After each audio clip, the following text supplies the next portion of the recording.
Hi అండి. నా పేరు గంజి చందన. నేను బట్టల షాప్ రన్ చేస్తున్నాను 17 ఇయర్స్ నుంచి. నాకు ఏంటి అంటే ఇబ్బందయ్యింది. బ్లౌజ్ ఎవరు కుట్టినా కూడా నాకు నచ్చేది కాదు. నేనెందుకు ట్రై చేయలేను? నేను నేర్చుకొని ట్రై చేస్తాను, కుడతాను. నా బ్లౌజులు నేను కుడతాను అనుకొని నేర్చుకున్నాను ఈ ఇంటెన్షన్‌తో. నాకొక 45 ఇయర్స్ ఓల్డ్ ఏజ్ వుమెన్ నేర్పించింది. ఆమె ఒక 1 వీక్‌లోనే నాకు నేర్పించింది.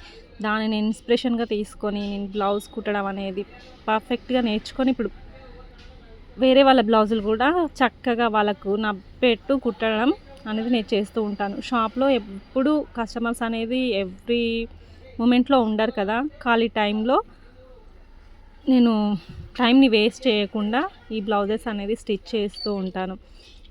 ఇంకా ఏంటంటే ఎవరికైనా నేర్పించడానికి కూడా నేను సిద్ధంగా ఉన్నాను. నా యూట్యూబ్ ఛానల్‌లో ఎవరైనా నేర్చుకోవాలనుకుంటే ప్రతి ఒక్కటి కటింగ్ ప్లస్ స్టిచ్చింగ్ కూడా నేను పెడుతూ ఉంటాను. నేర్చుకోండి.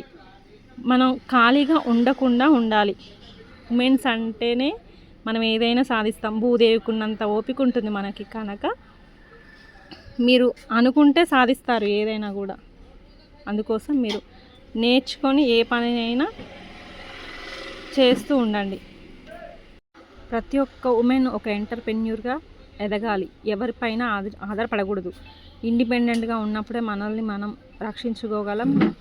మనం కాన్ఫిడెంట్‌గా ఉండగలం. ఏ పనైనా చేయాలనుకుంటే చేయగలుగుతాం. మనం కాన్ఫిడెంట్‌గా ఉండి ఇంట్రెస్ట్‌తో నేర్చుకొని చేయగలిగితే ఏదైనా సాధించగలం. సక్సెస్ రావాలి అంటే ఒక్క రోజులో అయ్యేది కాదు. స్టెప్ బై స్టెప్ నేర్చుకుంటేనే వస్తుంది. నాకెందుకులే అనుకుంటే ఏది చేయలేం. నేను చేయగలను అని అనుకుంటే మాత్రం ప్రతి ఒక్క పని మనం నేర్చుకోగలుగుతాం. ఆడవాళ్ళు సాధించలేనిది ఏదీ లేదు కనుక మీరు ఇంట్రెస్ట్‌తో ప్రతి పనిని నేర్చుకోవడానికి సిద్ధంగా ఉండండి. అప్పుడే మీకు ఏ పనైనా వస్తుంది. నేర్చుకొని చేయగలుగుతారు. మిమ్మల్ని మీరు ప్రొటెక్ట్ చేసుకోవాలంటే ప్రతి పని వచ్చి ఉండాలి. మనం హౌస్ వైఫ్‌గా ఇంట్లో అన్ని పనులు చక్కబెట్టగలుగుతాం. బయటికెళ్ళి ఆర్థికంగా సంపాదించగలం కూడా. మనం చేయాల్సిన పని న్యాయంగా, ధర్మంగా ఉంటే ఆ ధర్మమే మనల్ని కాపాడుతుంది. నేను ఇంతవరకైతే చెప్పగలను. మీకు ఏమనిపిస్తుందో కామెంట్ చేయండి. బ్లౌజ్ అనేది లైనింగ్ పీస్ తీసుకొని సైజ్ బ్లౌజ్తో కొలుసుకొని టేప్తో పెట్టుకోవాలండి. హైట్ వచ్చేసి 14, బెడ్త్ వచ్చేసి 10, షోల్డర్ వచ్చేసి 3 ఇంచెస్, నెక్ వచ్చేసి 2 ఇంచెస్. కింద బ్లౌజ్కి హైట్ చూసుకోవడానికి 4 or 5 పెట్టుకోవచ్చు. ఇంకా చంక భాగం వచ్చేసి 6 అయితే సరిపోతుంది. కింద లెంత్ వచ్చేసి 9.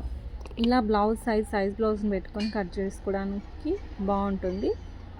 వాటిని పైన లైనింగ్ క్లాత్, మెయిన్ క్లాత్ రెండుని జాయిన్ చేసుకుంటూ దొడ్డు కుట్టు పెట్టుకొని కుట్టుకోవాలి. బ్లౌజ్ మిషన్ పైన పెట్టుకొని అలాగే ఎడ్జెస్ మాత్రం అన్నీ కట్ చేసుకొని నీట్గా పెట్టుకొని కుట్టుకుంటే బ్లౌజ్ నీట్గా వస్తుంది.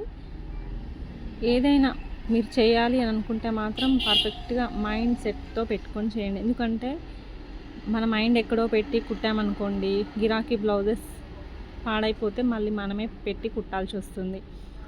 అందుకని మన మైండ్ సెట్ అనేది పాజిటివ్గా ఉండి మనం పాజిటివ్లో ఉండి ఆలోచిస్తూ కుట్టగలిగితే చక్కగా బ్లౌజ్ నీట్గా వస్తుంది. నేను చెప్పాలనుకున్నది ఏంటంటే మీరు ఎంత నేర్చుకొని కుడతారో అంత మీకు వర్త్ అనేది ఉంటుంది. చిన్నగానే నేర్చుకోండి. మీరు ఏదైనా సాధించి నేర్చుకోగలుగుతారు. థ్యాంక్ యూ అండి. ఇంతవరకైతే నేను చెప్పగలిగాను. ముందు మీరు చూస్తూ నేర్చుకోండి. నా యూట్యూబ్ ఛానల్ని సబ్స్క్రైబ్ చేసుకోండి, లైక్, షేర్ చేయండి.